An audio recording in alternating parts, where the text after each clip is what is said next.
नमस्कार दोस्तों, मैं अंकुर उपाध्याय स्वागत करता हूं आप सभी का आपके अपने YouTube channel share market analysis में। दोस्तों, बात करेंगे LIC इंडिया यानी life insurance corporation of India के स्टॉक के बारे में। स्टॉक ने अपने Q2 के नंबर्स पेश करे, शानदार रैली बनी। क्या ये वनडे वंडर था? क्योंकि आज तो फिर गिरावट स्टार्ट हो गई, अच्छे बाजार में भी गिरा है स्टॉक। इसीलिए मैं आप सभी के साथ कह रहा था कि ये स्टॉक है ही नहीं पोर्टफोलियो में ऐड करने लायक, अभी तो बिल्कुल भी नहीं है।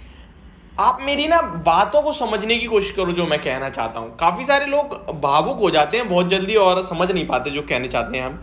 इस शेयर के बारे में बताऊं मैं आपको तो लगभग 945 पे इसका IPO प्राइस था। तब से कह रहा हूं कि इग्नोर। उसके पीछे का रीजन समझो। आप ये मत देखो कि ये स्टॉक कैसा है, कंपनी कैसी है। बहुत अच्छी है, नो डाउट, मुझे भी पता है लॉन्ग टर्म में पैसा बनेगा, बिल्कुल बनेगा। बट क्या ये सही मौका है? आपको पता है लॉन्ग टर्म में जो पैसा बनता है ना, वो अभी के हिसाब के 2-4% और लॉन्ग टर्म में वही 2-4% 100-200% में बदल जाते हैं, क्योंकि वो होती है कंपाउंडिंग की पावर। फॉर एग्जांपल, अगर कोई शेयर अभी 100 रुपीज पे शेयर ट्रेड कर रहा है तो उसके लिए 10 रुपीज होगा 10%। समझने की कोशिश करना, अगर कोई शेयर 100 पे ट्रेड कर रहा है तो उसके लिए 10 रुपीज कितना होगा? 10%। अब ये 10 साल बाद 100 वाला मैं कहता हूं 1000 रुपए पे हो जाता है। ठीक है, 1000 रुपए पे 10 साल बाद हो गया, 100 रुपए वाला 1000 रुपए पे हो गया 10 साल बाद। अब पता है आपको इसके लिए 10 रुपए की वैल्यू कितनी है? केवल 1%। और अब इसका 10% होगा 100 रुपीज, जो कि उस समय के लेवल के हिसाब से अब 100% हो गया। यानी 1000 वाले शेयर के लिए 10% 100 रुपए है, और उस समय उस पूरे शेयर का भाव 100 रुपए था। यानी कि वो 10% अब 100% हो चुका है। तो ये कंपाउंडिंग की पावर है ना, जो ये बहुत दम रखती है। अब मैं कहना चाहता हूं, जो लोग स्टार्टिंग में 945 या 900 रुपीज के लेवल से लेके बैठे हैं, अब 600 पे आ गया। यानी कि वहां से अगर मैं देखूं तो लगभग 30% हो गया। तो ये आगे चल के 10 साल बाद कितना हो सकता है? 300%। 300% बहुत बड़ा अमाउंट होता है, तो इसको समझिए। और अभी ये 650 पे ट्रेड कर रहा है ना स्टॉक, मैं आपसे कह रहा हूं ये स्टॉक आपको 500 रुपए पे भी मिल सकता है। बहुत बड़ी बात है ये बोलना, और शायद अभी आपको कोई बोलता हुआ नहीं दिखेगा। ये कहेंगे यार LIC जैसा स्टॉक बहुत सस्ता मिल रहा है, ले लेना चाहिए। अब एम्बेडेड वैल्यू इतनी है और बुक वैल्यू इतनी है और कंपनी का स्टॉक इतना है, प्राइस टू अर्निंग इतना है, अब रीजनेबल प्राइस है। बहुत कहेंगे, कोई आपको ये समझाएगा क्या कि इसके अभी शेयर होल्डिंग पैटर्न में प्रमोटर्स यानी सरकार 96.5% स्टेक होल्ड करती है। इसका क्या मतलब है? अगले 2-3 साल में गवर्नमेंट को 21% स्टेक खाली करना है कंपनी में से, 75% के नीचे लाना है स्टेक को। उसको लाने के लिए क्या करना होगा? इन्हें OFS लाने होंगे। उससे पहले स्टॉक 1000 रुपए पे आ भी गया, मैं 1000 रुपए लेके चलता हूं। और ये जो 21% का स्टेक है ना, ये एक बार में नहीं आना, इसको 5 बार में लगभग लाना पड़ेगा OFS ला के। मैं कहता हूं यहां से स्टॉक अगले 6 महीने में दोबारा से 1000 रुपए पे आ जाता है। ठीक है, पहला OFS 1000 पे आ गया, गवर्नमेंट कहती है भाई हम 900 रुपए पे दे रहे हैं आपको।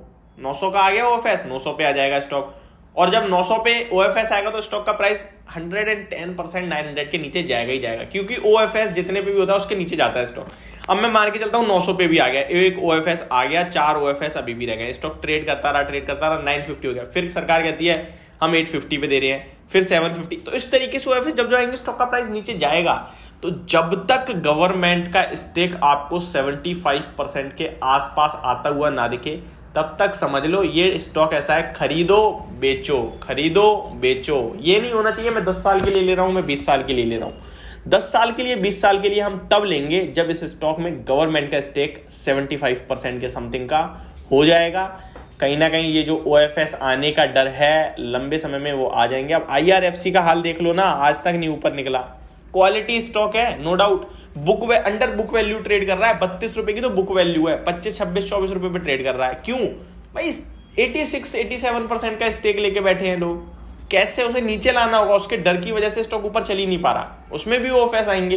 तो ये चीजें समझने की कोशिश करो। अब फिर भी किसी को बहुत प्यार है LIC से कि भाई हम तो LIC के बिना जिंदा नहीं रहेंगे मार्केट में, तो फिर एक ऑप्शन है उनके पास, स्टैगर्ड वे में खरीदारी। जब भी OFS आए उसमें पैसा लगाओ, स्टॉक गिरे खरीदो। कब तक एवरेज कर सकते हो आप? अपनी कैपेसिटी देखो कि मैं 1 लाख रुपए लगाऊंगा तो मैं 10,000 अभी लगाऊंगा और हर 10% की गिरावट पे 10,000 लगाऊंगा। इस हिसाब से आप 100% तो स्टॉक गिरता नहीं है, वो परसेंटेज कम होती जाएगी। तो इस तरीके से आप चाहें तो कर सकते हैं, वो आपके ऊपर डिपेंड करता है। बट LIC को लेकर मैं बुलिश नहीं हूं। अभी इसमें बहुत सारे ऐसे इवेंट लाए जाएंगे जिससे स्टॉक बस करेगा और ऊपर लाने की कोशिश होगी। फिर जब बस क्रिएट हो जाएगा, सबको अच्छा लगने लगेगा और लगेगा कि भाई बहुत अच्छा स्टॉक है, तो कहीं ना कहीं फिर आएगा एक OFS, क्योंकि चाल ही है बाजार की, इसको आप समझ जाओगे तो बहुत अच्छा रहेगा। और मैंने कोशिश करी है आपको समझाने की। चार्ट पैटर्न शॉर्ट टर्म के लिए बता दूं तो पॉजिटिव हो रहे हैं, स्टॉक कहीं ना कहीं आपके लिए 670 की तरफ जाना चाहिए, वहां तक जाता है स्टॉक। तो कहीं आज 670 का ही हाई है इनफैक्ट, और जो कि स्टॉक के एग्जैक्टली मैं आपको बता दूं तो लगभग सितंबर 15 के हाई हैं।